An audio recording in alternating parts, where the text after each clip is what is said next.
नमस्कार दोस्तों, आप सभी का स्वागत है एक नए वीडियो में। तो दोस्तों, कहा जाता है कि शब्द सबसे शक्तिशाली हथियार हो सकते हैं।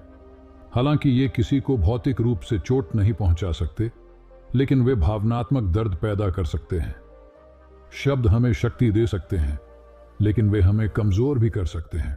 अगर हम बिना सोचे समझे बोलते हैं तो सही समय पर उदारता और बुद्धिमत्ता से बात करना सफलता की ओर ले जा सकता है, लेकिन अदृश्य या गलत समय पर अशिक्षा से बोलना हमारे जीवन को कठिन बना सकता है।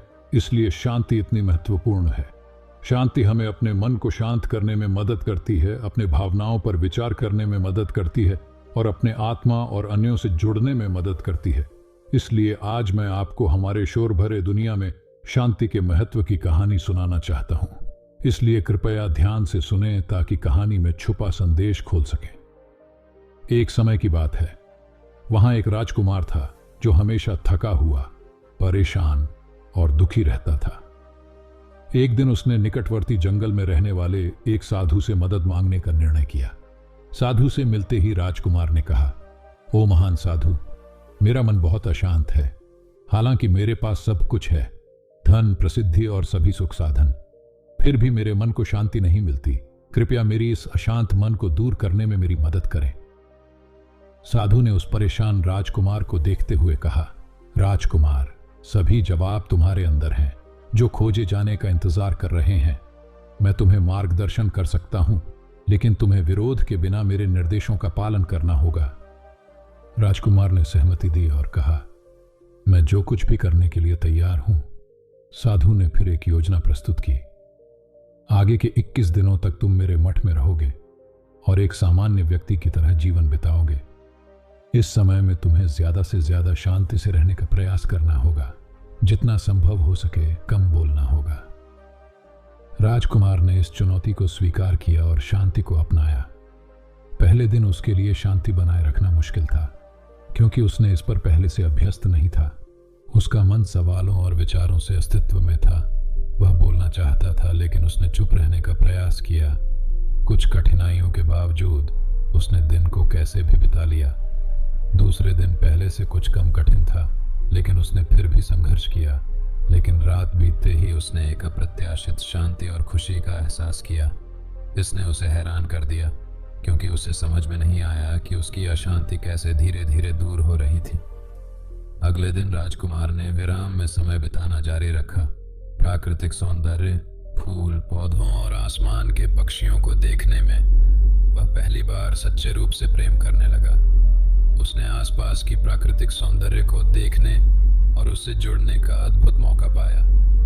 2 हफ्ते बिताने के साथ साथ उसके मन में सभी 5वें दिन पर उसकी आंखें स्वयं ही बंद हो गईं और उसने गहरे ध्यान की स्थिति में प्रवेश किया। राजकुमार ने गहरी आंतरिक शांति का अनुभव किया। आखिरी सप्ताह में गहरे ध्यान में विराजमान होने के बाद उसने गुरु के पास आकर बैठ गया। गुरु ने उसके चेहरे पर गहरी शांति को देखा और कहा, अब तुम बोल सकते हो। राजकुमार ने अपनी शांति को तोड़ते हुए कहा, सर, आपके मार्गदर्शन के लिए धन्यवाद। मैंने अपनी अशांति के मूल कारण का अनुभव किया है। उसने जारी रखा, मैं बहुत बोलता था, लोगों के साथ बहुत ऊर्जा खर्च करता था और उनके बारे में अक्सर नकारात्मक विचार करता था। इस अनवरत बोलने और नकारात्मक सोचने से मेरा समय बर्बाद हो गया और मेरे मन को परेशान किया। इसका परिणाम स्वरूप मैं अपने कार्यों को प्रभावी रूप से नहीं कर सका और लगभग हर काम में असफल हो गया। ये लगातार असफलताएं ने मुझे और भी दुखी और चिढ़ाया बना दिया। हालांकि ये 21 दिन परिवर्तनकारी रहे, अब मैं महसूस कर रहा हूं कि मैं वास्तव में जी रहा हूं और मैंने इससे पहले गलत तरीके से जी रहा था।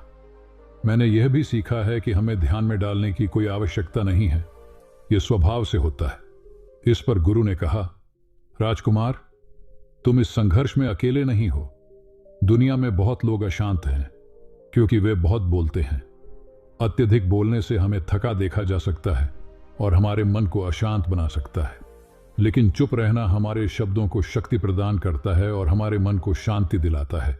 इसलिए सर्वोत्तम है कि हम तब बोलें जब यह सच्ची तौर पर आवश्यक और उपयुक्त हो, हमारे लिए और दूसरों के लिए, दोनों के लिए। अगर हम अपने जीवन में देखें तो हमें यह मिलेगा कि दुनिया में बहुत लोग मानसिक अशांति से पीड़ित हैं। और बहुत बोलना उनमें से एक मुख्य कारण है।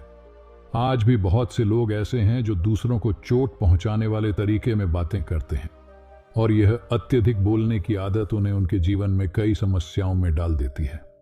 जब लोग यह पूछते हैं कि वह इतना समय चुप रहता है, तो वह कहता है कि मैं अपने अंदर गहरे में जाने के लिए चुप रहता हूं, क्योंकि शांति को जाने के लिए शांति पहला कदम है। बिना शांति के आत्मा खोज संभावना नहीं है। बुद्ध ने भी दूसरों को अधिकांश समय चुप रहने की सलाह दी और कम बोलने की सीधी सीख दी। बहुत बोलने से शारीरिक और मानसिक शक्ति की हानि होती है। लोग शांत रहते हैं, कम अशांति होती है और कम झगड़े होते हैं। उनका मन अधिक एकाग्र होता है, कार्यों पर ध्यान देने में कठिनाई नहीं होती है और वे सफल नहीं हो सकते हैं। उन्हें जीवन का सच्चा अर्थ समझने में भी कठिनाई होती है। वही कुछ लोग जो कम बोलते हैं, वे अधिक सम्मान प्राप्त करते हैं, क्योंकि लोग उन पर विश्वास करते हैं और उनकी बातों पर ध्यान देते हैं। चुप रहना हमें सब्रशील बनाता है, यह हमें अधिक जागरूक बनाता है, यह भी हमें खुश और स्वस्थ बनाता है। बोलते समय हमारा मन किसी बात पर विचार करने में व्यस्त होता है, लेकिन जब हम बोलना बंद करते हैं और चुप रहते हैं, तो हमारा मन धीरे धीरे शांत होता है। यह कुछ समय तक अंदर से बातचीत कर सकता है, लेकिन अगर हम उन विचारों को शब्दों में नहीं बदलते हैं, तो हमारा मन आखिरकार शांत हो जाता है और हम शांतिपूर्ण और कलमश मुक्त महसूस करने लगते हैं। हमारे आज के व्यस्त दुनिया में लंबे समय तक चुप रहना कठिन है, लेकिन मैं फिर भी आपसे यह सुझाव देता हूं कि अपने जीवन में 1 से 2 घंटे रोजाना शांति के लिए समर्पित करें। यह आपके जीवन में सकारात्मक बदलाव ला सकता है। तो जब भी आपको अपने दैहिक अनुसूची में कुछ समय मिले, तो कोशिश करें कि आप इसे शांति में बिता सकते हैं। शांति को एक गहरे नींद की तरह समझें जो ज्ञान को पोषित करती है। दोस्तों, हम उम्मीद करते हैं कि आप इस वीडियो से कुछ मूल्यवान सीख मिली होगी। अगर आपको वीडियो पसंद आया हो तो उसे लाइक करें और हमारे चैनल को सब्सक्राइब करें। अगले वीडियो में मिलेंगे, तब तक धन्यवाद।